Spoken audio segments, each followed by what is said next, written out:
لا إله إلا الله محمد رسول الله عليه صلاة الله وآله والأحبة. Assalamualaikum warahmatullahi wabarakatuh. Bismillahirrahmanirrahim. Pertama-tama marilah kita panjatkan puji syukur kehadirat Allah Subhanahu wa Ta'ala yang telah memberikan kita nikmat yang sebegitu luar biasa, yakni nikmat iman dan Islam. Dan tidak lupa sholawat beserta salam semoga terlimpah curahkan kepada Nabi besar kita Nabi Muhammad sallallahu alaihi wasallam, kepada keluarganya, para sahabatnya, pengikutnya, dan kepada kita sekalian. Rasulullah sallallahu alaihi wasallam adalah seorang pemimpin yang paling rendah hati ataupun tawadhu. Sahabat Anas radhiyallahu an bercerita tentang sifat rendah hati Rasulullah sallallahu alaihi wasallam. Tidak seorang pun yang lebih dicintai oleh para sahabat selain Rasulullah sallallahu alaihi wasallam.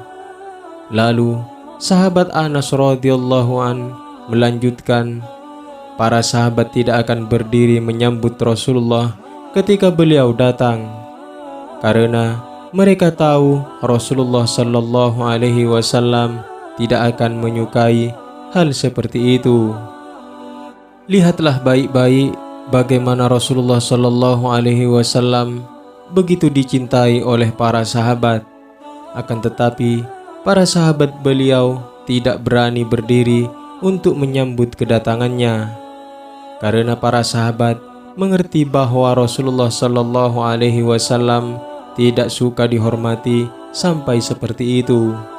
Beliau juga mengajarkan kepada kita untuk selalu menghormati siapapun yang memiliki urusan atau memberikan sesuatu kepada kita. Rasulullah sallallahu alaihi wasallam pernah bersabda, "Jika aku diundang untuk sebuah urusan dan ukurannya hanya 1 hasta ataupun betis kaki, pastilah akan kupenuhi. Dan jika aku dihadiahi dengan sesuatu yang nilainya hanya 1 hasta ataupun betis kaki, pastilah aku akan menerimanya." Perhatikan juga sifat rendah hati beliau yang begitu mengagumkan. Beliau tidak hanya mengajarkan dengan perkataan, tetapi juga dengan perbuatan. Sifat rendah hati ini pun membuat Rasulullah sallallahu alaihi wasallam tidak segan-segan menyisihkan waktu untuk melayani seorang wanita tua dan miskin di tengah padatnya kesibukan beliau. Diriwayatkan dari sahabat Anas bin Malik radhiyallahu an, ia berkata, sesungguhnya seorang wanita datang kepada Rasulullah sallallahu alaihi wasallam seraya berkata, "Aku memiliki keperluan kepadamu wahai Rasul." Kemudian Rasulullah sallallahu alaihi wasallam menjawab, "Duduklah di jalan manapun di Madinah ini yang engkau sukai, maka aku akan duduk bersamamu." Demikianlah akhlak Rasulullah sallallahu alaihi wasallam. Beliau adalah utusan Allah Subhanahu wa Ta'ala, manusia suci sekaligus pemimpin negara. Namun beliau begitu rendah hati dan selalu meluangkan waktu untuk memperhatikan sesama.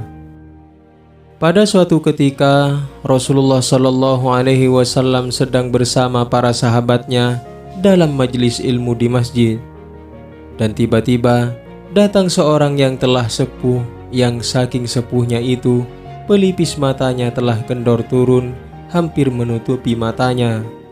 Dia berjalan dengan tongkat seraya berkata, "Wahai Rasulullah, bagaimana jika ada seorang telah melakukan berbagai macam bentuk dosa? Dia tidak meninggalkannya sama sekali. Andai kata dosanya dibagi, niscaya sepadan dengan langit dan bumi. Apakah taubatnya akan diterima oleh Allah Subhanahu wa Ta'ala?" Orang yang dimaksud dalam pertanyaan orang tua itu sebenarnya adalah dia sendiri. Rasulullah sallallahu alaihi wasallam yang memahami maksud orang tua itu, beliau kembali bertanya, "Apakah engkau Islam?" Kemudian orang tua itu menjawab, "Aku bersaksi bahwa tiada Tuhan selain Allah dan Muhammad adalah utusan Allah."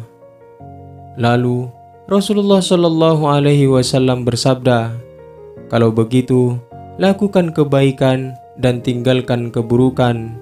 Niscaya Allah Subhanahu wa Ta'ala akan memberikanmu berbagai macam kebaikan." Orang tua itu bicara, "Lantas bagaimana dengan keburukan dan kejahatanku?" Rasulullah Shallallahu Alaihi Wasallam menjawab, "Iya, itu dimaafkan." Orang tua itu girang bukan main. Ia berkali-kali bertakbir hingga ia pergi dari majelis Rasulullah Shallallahu Alaihi Wasallam dengan membawa rasa gembira. Dalam sejarah, orang tua itu ada yang menyebutnya bernama Abu Tuwail.